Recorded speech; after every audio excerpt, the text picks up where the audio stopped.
Hey there, and welcome to our chapter on advanced coloring in Photoshop. We got a really cool example. We've got a beautiful picture of a shoe, and we're going to be creating multiple different color variations of that shoe. Super helpful if you guys are ever doing product photography or conceptualization or whatever it is. You just want to see a few different variations. Websites all over the place do this. Instead of trying to photograph the exact shoe from the same angle with different colors, they just do it in Photoshop. So now you're going to learn how to do the same thing. All right, so here in Photoshop, let's go ahead and open up our advanced coloring 1.jpg. We'll hit open and F for full screen. All right, now really nice photo. The first thing that I want to do is make sure that I make a selection of the shoe itself. So we're going to go ahead and start with our magic wand tool. I'm just going to click on the background. There we go. Hit shift and add to that selection. There we go. Let's go ahead and add that area too. Now, this is pretty good. I don't really care if, this area under here isn't selected. That's super easy. I just want a clean line around the edge of my shoe. So my sample size for this is a 5x5 average, and my tolerance is set to 23. Now, I'm going to go to this select and mask icon. Let's just zoom in here to kind of take a look at what a regular selection looks like with the magic wand tool. You can see the edge is pretty crusty here, right? It doesn't really look that great. So one thing that I suggest to make the edges just look a little bit nicer is I usually add a little bit of feathering, okay? And then I add contrast. So feathering kind of softens your edge, and then contrast hardens your edge back up. And when the two of those combine, what really happens is it just gives you a nice smooth edge. Okay, there we go. And that looks pretty good. If I need to do any cleanup around here, I can do that. Not a problem at all. Remember, a layer mask can be edited at any point in time. Okay, well that looks great. Now we're going to output this to a selection. So there we go. We've got a nice selection here. Let's go ahead and create a new layer. I'm going to group this layer with itself and pop a layer mask on that group. So basically anything in this group is going to be defined by this layer mask. So let's hold Alt or Option. I'm going to click on my layer mask. There we go. And we can see I just need to make some selections. So I'm going to use my marquee tool, make a selection around the top, and hit Shift Delete. And we'll just fill that with white. And we'll do the same thing on the bottom. Shift Delete and fill that with white. And let's hit Control or Command D to deselect. Okay. And now we know that white on a layer mask makes a layer visible and black makes it invisible. So I need to invert this layer mask.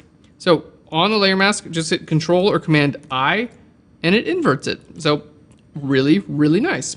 Now let's hold Alt or Option, just click right there on our layer mask again, and we are good to go. So anything that I place inside of this group here, let's just paint with any old color here. Anything that I place inside of this group is only going to be visible where the shoe is visible, which is exactly what we want. Perfect. So we're going to start off targeting some colors in this image. So let's go ahead and start off targeting these yellows here on the bottom, and we'll get these yellows as well. Now, when it comes to color targeting, my favorite way to do this is through a hue saturation adjustment layer. I find that it just works the best. So let's grab our adjustment layers. We'll go to hue saturation. Not like this is the first time we've done this, but we can go to select color range and do it that way. But I find that using this tool built in is a little bit more accurate than using selections. Okay, so let's go to our yellows. I'm going to pop in my eyedropper here and go ahead and click on the yellows that I actually want to start editing. And I can start adjusting my hue. There we go. And we can see it's doing a really nice job. Pretty quick too. It's basically taking care of all the yellows on my entire image at once, which is really great. Now I want to go ahead and make sure that I label this yellows. So let's double click there and label it yellows. The reason I'm doing that is because if I come back to here, like if I click off and then I come back, you're going to see it's going to try to adjust the master, which is going to do everything, right? I have to go back to my yellows and make my adjustments there. This is still programmed in. I just have to make sure I go back to the proper color channel. So if I forget what color channel it is, then it's just a little bit annoying. I got to go back and find it again. So that's why we're just labeling it here. Now we know. All right, let's do the same thing with our reds. So grab a hue saturation adjustment layer. There we go. We're going to our reds. I'm going to eyedropper, say, hey, those reds. All right, and let's crank this to the side there. All right, looking really good. Now you can see it's definitely including a little bit more of the shoe than I'd like. Okay, and we can take care of that with a layer mask, or I can refine what's going on here with our sliders. So let's go ahead and start squeezing in from this side, and we can see, there we go, it's just including less color and still getting the red. I think that actually did it. Let's just turn that off and on. Make sure that all the reds are getting affected.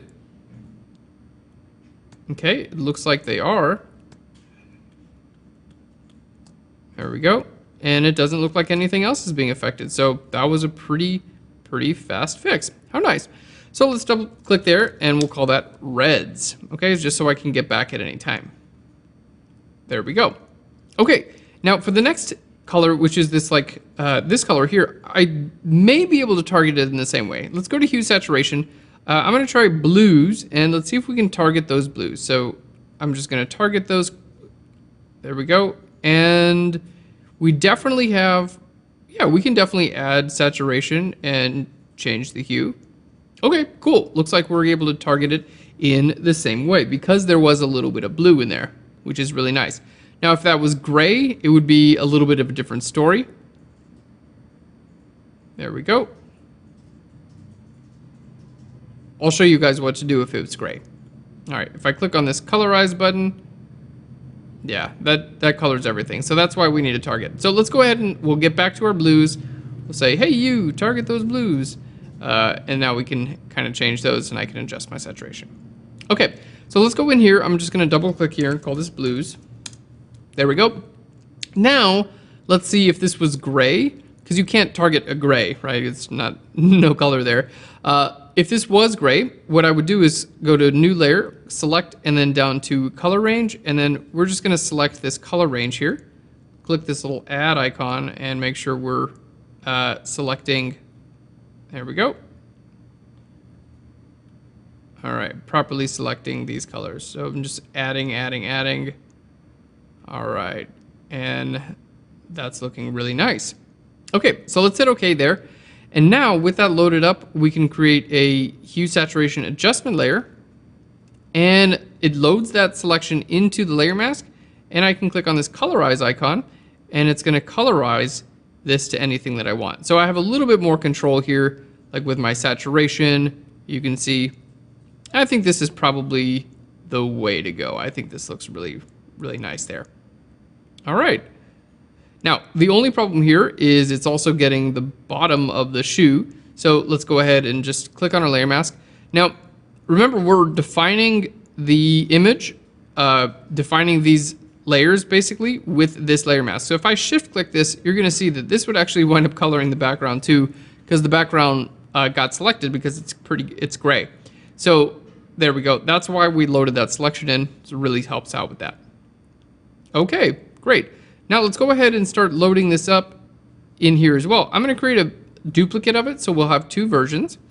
And in this case, what I wanna do is start using my pen tool to kind of trace around. So we can just get the upper, there we go, and we'll have the lower sole, that'll be different. Okay, so I'm gonna start here, just kind of come right in to right there, curve out in that direction, and on down in this direction. All right. So this is how we can define certain areas of the shoe that aren't based on different colors. You want to define those with selections. There we go. I'm going to hold Alt or Option to drag that out and click and drag out in this direction. There we go. And kind of come right to this point here. Beautiful. Now I need to change in direction, so I'm going to hold Alt or Option and click and drag up in that direction. There we go. Let's click and drag right out here. Bring that up there. Okay. Now we're going to click and drag out here. We've got a pretty sharp turn, so I'm going to just take care of the turn itself.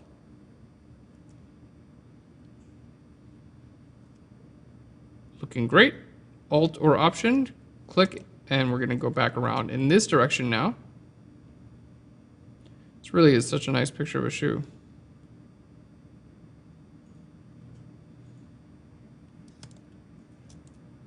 There we are. Okay. And let's see. Well, that's only going to get covered down there. I think we can just close this selection out, honestly, because I don't really need to be more accurate with this. I'll just go relatively quick right over here. There we go. And we'll come back right around here and meet it. So I'm going to right click and go to make selection. We'll feather this by 0.5 pixels. Okay. And then here on this layer mask, we'll just hit shift delete and I'll fill this with black. There we go. So basically any change that I make to this layer is not going to change the lower part of the shoe, just the upper. All right. Very cool. So we have this other one just as a backup. There we go. I'll just call this upper. And here we have our blues, which we might not wind up using. So I'm going to create just a new group down at the bottom, and I'm going to call this unused, because I don't want to just delete these layers right now because I might come back to them. But I don't need to see them right now. So I'm going to put them in my unused group right down there. All right, and delete this out. So we're looking really good. Basically, we've separated out a bunch of different parts of our shoe, and now we can start building in our color variations. Okay, so let's go ahead and see what we can do. So turning all of these off, boom, that's back to the original. So yellows, we'll start here. Okay, double click on our adjustment layer. We need to make sure we're going to our yellows, and here we can change those yellows. So we'll start with like a nice magenta, looks great. Next, we have our reds. There we go. And our reds look like they're coloring everything. Oh, that's interesting. Do you know why the reds are coloring everything? Took me a second to figure it out. The reds are coloring everything because now the yellows are reds, so they're being included. So what we're going to do is I'm just going to drag this reds down below. There we go. So the reds get colored first and then the yellows. How funny is that? Sometimes that sort of thing happens. All right, so the reds, let's go to the red channel now, and we can kind of play around with that. What looks nice? Yeah, I like a nice light blue, like a turquoise type looking thing. Looks pretty good. And now we can go back to the upper, and we can choose to match that. There we go, something like that. Or we can just choose something else that kind of complements it. All right, I kind of like that brown, but that doesn't quite work with what I'm doing with my yellows. So let's go back to my yellows, and there we go. That's a pretty nice colorway. I like that. The brown and the blue I like. There we go, and we can lower the saturation down if we wanted. We could go grayscale with it, which is really cool. And for the upper, let's just lower the saturation down on that just a little bit. And then we have our reds here. Let's go back to our reds, and we can make these a nice accent color. Actually, just red is pretty nice as an accent color here. All right, we'll go with a dark blue. Cool. I dig that. So basically what we've done is we've defined different areas of the shoe, and now we're able to tone in different areas. So if you guys have seen like Nike ID, you know, where you can like design your own sneakers, that's basically exactly what we're doing. So really cool use of being able to like identify different colors in your image and change them. And it's a super, like, this happens all the time for product photography. So if you guys are doing product photography, you can photograph one variation and then load up in your different color variations in Photoshop. And then you can say, look, all these beautiful color variations, and they all match perfectly. All right, guys, we're almost done. The last thing we're gonna do, I'm gonna make a selection around the strap so we can make that a different color as well. So the strap here, you can see this is basically, even if I turn all this off, it's basically the same color as the rest of this stuff. So turning this stuff back on, I can't exactly use a color selection tool. So I'll just use a manual selection tool. Let's create a new layer here. Let's use the pen tool. Kind of similar to what we did down there. Just wanted to give you another example of it. All right. So kind of coming right in there. Right down there.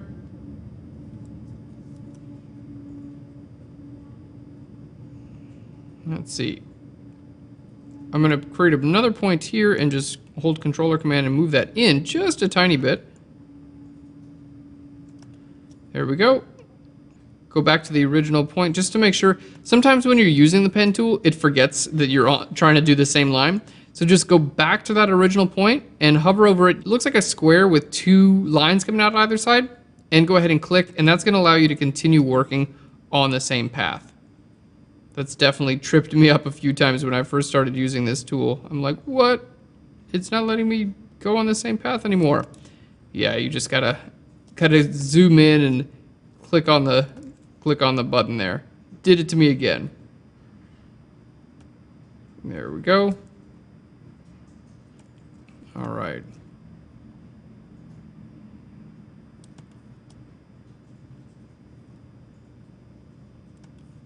Okay, looking great. So let's go around here. I'm going to right click. We'll go to the make a selection. That looks good. So we have a really nice selection here. And really the easiest way to do this, well, there are a few ways to do it, but really the easiest way would be if we don't want this to be visible here, we could just fill this with black on the layer mask. Like I could just hit Shift Delete and fill that with black on the layer mask and it would go back to the original. Or what I could do is duplicate this layer and then go to select inverse and then hit Shift Delete and fill this with black. There we go. So we have just the strap we could use, or we can have this layer be visible here. This one is, let's just double click here. So basically just copied the upper to a new layer and then pop that in the layer mask. So it's only visible where the strap is, but it still has all these other color variations. It's not going to be visible where the yellows were, for instance, because that's already loaded in there, right? And now I can double click here and I can just color the strap if I want to as well. So if I wanted to make a, nice red strap or something like that, we could do that as well. Let's just go blue to kind of match what we had with the rest of the shoe.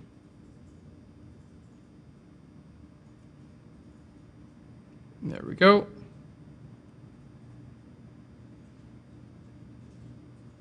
All right. Looking great, guys. So just another way we can, kind of identify, and you could do this for the entire shoe. You could trace around all these elements and change them up. But I think that's super fun. So making this visible and invisible, you can see we have a ton of control. You can do really whatever you want, have a lot of fun, and create different product variations. All right, guys. Well, that's it for this example. Thanks so much. I'll see you in the next video. Bye, everyone.